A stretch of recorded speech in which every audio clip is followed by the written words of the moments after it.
আসসালামু আলাইকুম। চলেন আজকে আমরা একসাথে মেহেদি সিল করি।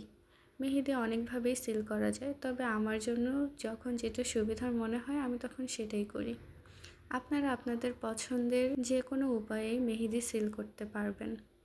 একেকজন একেকভাবে মেহেদি সিল করে থাকে, সবগুলোই সঠিক, কারণ মেহেদি সিল করার প্রধান উদ্দেশ্য হলো মেহেদিটিকে এমনভাবে র্যাপিং করা যাতে দেখতেও সুন্দর হয় আর কোণের মেহেদি যাতে বাইরে বেরিয়ে না আসে। আমি যে খুব ভালোভাবে মেহেদি সিল করতে পারি এমনটাও না, তবে আমি যেভাবে মেহেদি সিল করি সেটাই আজকে আপনাদের সাথে শেয়ার করব। দেখতে দেখতে একটা মেহেদি সিল করা হয়ে গেল। এখন আমি ডিটেলসে আরেকবার মেহেদিটা সিল করব আর আপনাদের বোঝাবো যে আমি কিভাবে মেহেদি সিল করি।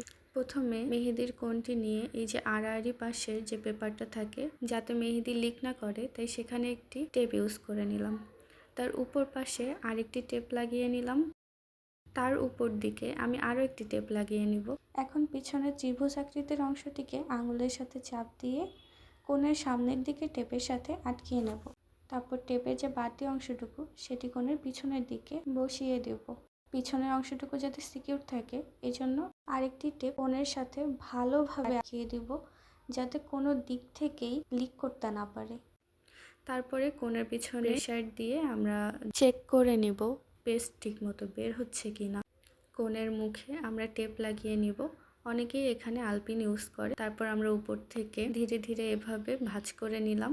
তারপর দুই কর্নার ভাঁজ করে আঙুল দিয়ে চেপে একটি টেপ নিব, যেটা সামনে থেকে পিছন পর্যন্ত লম্বা হয়, এবং আমরা সামনের দিক থেকে পিছন দিকে আঙুলের সাহায্যে পিছন পর্যন্ত টেপটা লাগিয়ে দেব যেন সম্পূর্ণ সমান থাকে।